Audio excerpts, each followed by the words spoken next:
Muy buenas noches, bienvenidos a 361 grados, la conversación con Luis Membreño. Gracias por estar con nosotros en cualquier lugar del mundo donde nos sintonice a través de www.megavision.com.sb. Gracias también a todas las personas con quienes hemos estado conversando a través de Twitter, de Facebook. Sigamos en toda esa conversación. Estamos nuevamente con el tema que ha golpeado fuertemente a nuestro país, que ha sido toda esta emergencia que hemos vivido de las inundaciones, esta cantidad de agua históricamente alta que ha caído en el país en los últimos días, y gracias a Dios pues ya esta semana hemos podido irnos reponiendo y evaluando realmente el impacto de todas las lluvias, y por eso hemos invitado a 3 personas para que nos conversen justamente sobre este tema. Don Robert Valent del PNUD, representante residente en el país, muchas gracias por estar con nosotros. Gracias. Señor Ministro de Obras Públicas, que ha estado muy ocupado, Gerson Martínez, muchas gracias también por estar con nosotros. A usted, muchas gracias. Y a la persona que va a tener que representar ahora a los que tienen que hacer la reconstrucción con el ministro, el presidente de Casalco, Mario Rivera. Muchas gracias, Mario, por estar con nosotros. Gracias, Luis. Buenas noches. Buenas noches. Entonces, si quiere, comenzamos con usted, don Robert, para que podamos conversar. Nosotros planteamos, y en un sentido, la semana pasada, que Naciones Unidas estimaba más o menos en $1.000 millones las pérdidas del país. ¿Se mantiene esa cifra? ¿Qué evaluación adicional han podido hacer ustedes en esta semana? Mire, eso era una estimación que se había hecho inmediatamente después del llamado del presidente de la República al apoyo de la comunidad internacional.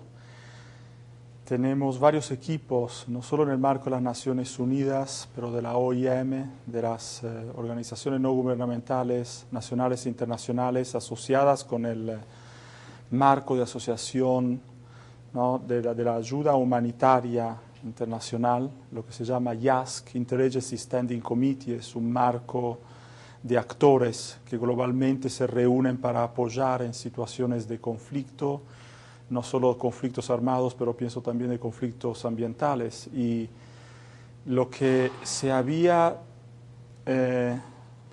analizado al periodo era que, de hecho, estábamos ya en una situación en la cual estábamos alcanzando los niveles de Mitch. No se necesitan huraganes, claramente, para tener desastres.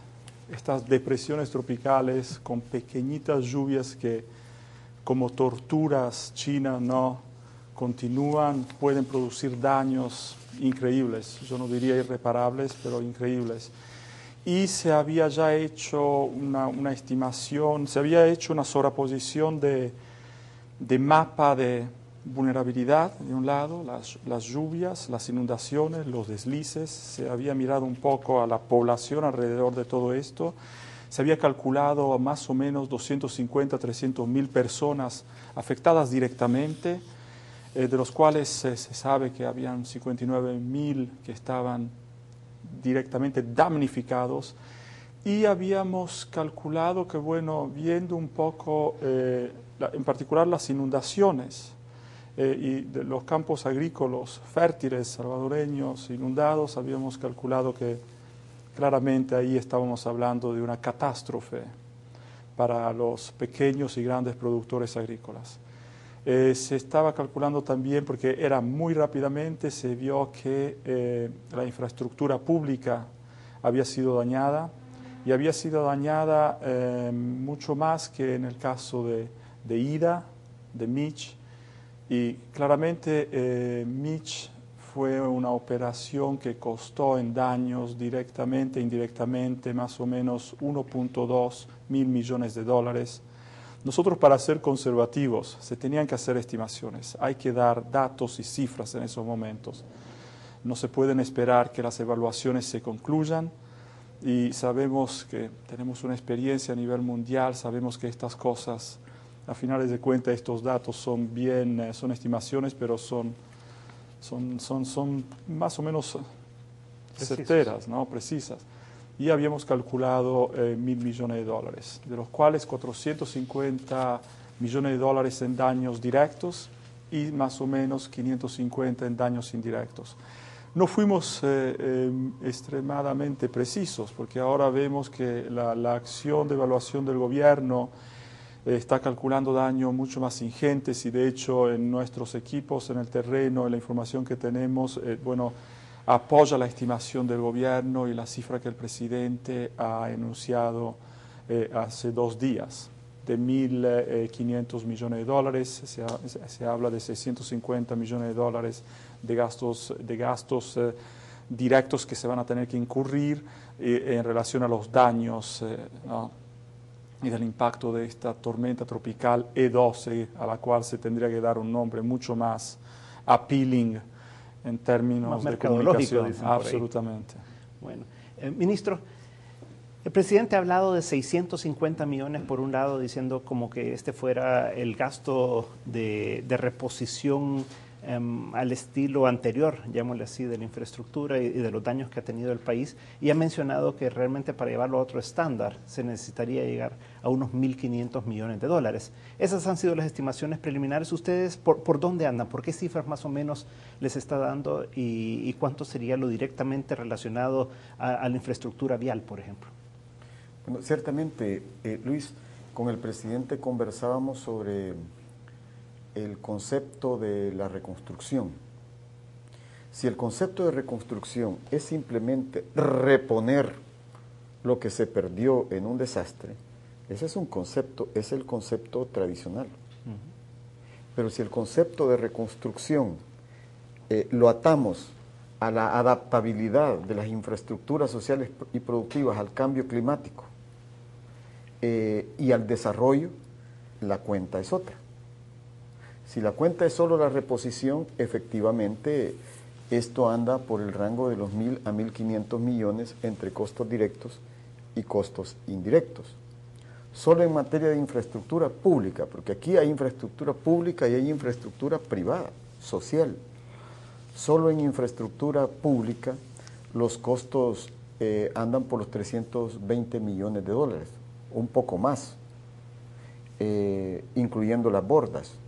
Si incluimos las pérdidas bajo la jurisdicción de obra pública, FISDL, infraestructura educativa, infraestructura de salud, eso la cuenta es de 292.7 millones. Pero si le agregamos las pérdidas, las bordas que colapsaron, ¿verdad?, los sistemas de bordas que colapsaron, los daños de 1.2 millones en los distritos de riego, entonces esa cuenta llega a cerca de los 330 millones solo en infraestructura pública. ¿Esto incluye los puentes y las carreteras? Sí, incluye la destrucción de las carreteras. En realidad los fenómenos no son comparables, pero mientras tú tienes que el Ida en 4 horas te devoró 45 puentes, y hubo un acumulativo en Alex, Ágata, Matthew, Nicole, y llegó a dañar como 110 puentes. Esta daña menos puentes, o sea, colapsa 8 puentes estratégicos, daña 22 y hay otros 10 que están en observación, los están evaluando los estructuristas. Y ha destruido muchas pequeñas obras de paso. Pero ese no es el daño mayor. Uno de los mayores daños fue a la carpeta asfáltica, porque como el Ida fue concentrado, el Mitch fue menos tiempo. Este fue más prolongado, mucho más prolongado, y cayó más agua que en cualquier fenómeno hidrometeorológico. Sin duda alguna y con distancia, este ha sido el desastre hidrometeorológico más grande de la historia registrada. Están los terremotos, que es discutible si están asociados al cambio climático o no, es otra cuenta. El fenómeno, la destrucción más grande fue en los terremotos del 2001, que están por arriba de los 1.500 millones.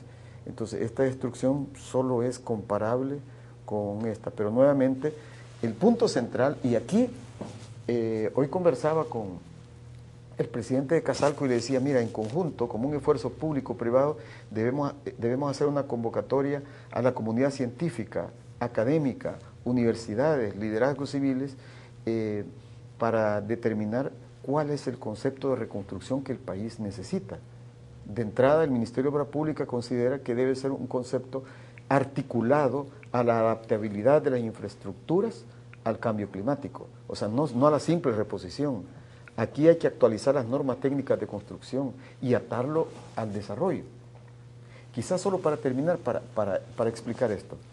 Voy a poner, por ejemplo, el puente de la Cuetería Venus aquí en Santa Anita. Ese puente lo tuvo que demoler Obra Pública, pero el puente estaba funcionando. Sí, pero ¿cuál era el problema? Que es donde pasó el desastre de la Málaga, que el puente era rebasado por muchas de las tormentas grandes, era rebasado hasta 2 metros la rasante del puente, porque algunos puentes de estos fueron construidos en 1930, 40 o 50, donde no había plena conciencia del cambio climático, las precipitaciones eran otras. Otro problema que tienen nuestros puentes es que algunos, él es ingeniero, algunos están llenos de pilastras, de pilas. Entonces, eso constriñe la capacidad hidráulica de los puentes y son impactados. Entonces, hay que someter a discusión estas normas técnicas, actualizarlas. Justamente de eso se trata el trabajo que en conjunto hemos venido haciendo con los japoneses. Y esta convocatoria a la comunidad científica va justamente en esa dirección. Para terminar, quería decirte, a mí se me ocurría, ayer el jueves se lo conversaba al señor Ricardo Zapata, que es un experto precisamente de CEPAL que ha enviado a Naciones Unidas, es experto justamente en el costeo de las secuelas de los desastres y todo eso.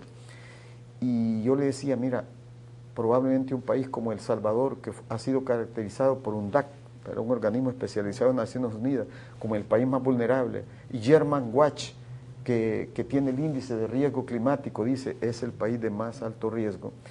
Probablemente aquí tengamos que fundar una conferencia permanente, pero me refiero a una conferencia permanente que estudie y que le ayude al país a redirigir este proceso de reconstrucción. Mario, la verdad que el daño es importante, pero eso también son oportunidades para el país, ¿verdad? ¿Cómo lo están viendo ustedes? ¿Están viendo ya la posibilidad de entrar de lleno a la reconstrucción? Sí, Luis. Bueno, en primer lugar es una lástima y como tú dices, una reconstrucción, tener trabajo a través de una crisis en nuestro país, pero verdaderamente es una realidad. Tenemos en este momento un desastre que ha impactado al país de una manera como no lo habíamos visto anteriormente y tenemos que trabajar en pro de levantar nuestro país, hacer eficiente nuevamente a través de la reconstrucción vial, a través de lo que es la infraestructura, la cual, dicho sea de paso, también le da bienestar a toda nuestra población. Tenemos que reconstruir la gran cantidad de viviendas que están dañadas, que están, inclusive que han colapsado, puentes importantes dentro del territorio que han tenido daños, las cuales ya son irreparables y hay que construirlos nuevamente. En ese sentido, sí, hemos tenido ya algunas reuniones dentro del seno de la Cámara, hemos estado en constante también plática con el Ministerio de Obras Públicas para buscar la forma en que se va a llevar a cabo y que sea eficiente también esta forma, lo que es la reconstrucción de nuestro país. Mencionaba el ministro, la infraestructura vial ha sido quizás de las más impactadas y aparte de eso, pues el empezar a pensar en nuevos criterios de diseño que le den seguridad a esta infraestructura también puede ser un impacto bastante grande en lo que va a ser la reconstrucción. No es lo mismo estar diseñando puentes, por decir algo, para periodos de retorno de 50 años, que ahora a lo mejor ya van a ser de 5 años. Entonces, obviamente, los 50 años ahora serán infraestructuras que deberán de ser más robustas, con más altura, o sea, condiciones completamente diferentes que pueden incrementar altamente nuestros tienen costos. Que cambiar, ¿no? Exactamente. Bueno, en un momento estamos de nuevo con 361 grados y vamos a ver la parte financiera, justamente cómo podemos hacer para pagar esta reconstrucción. No nos cambie, en un momento estamos de nuevo.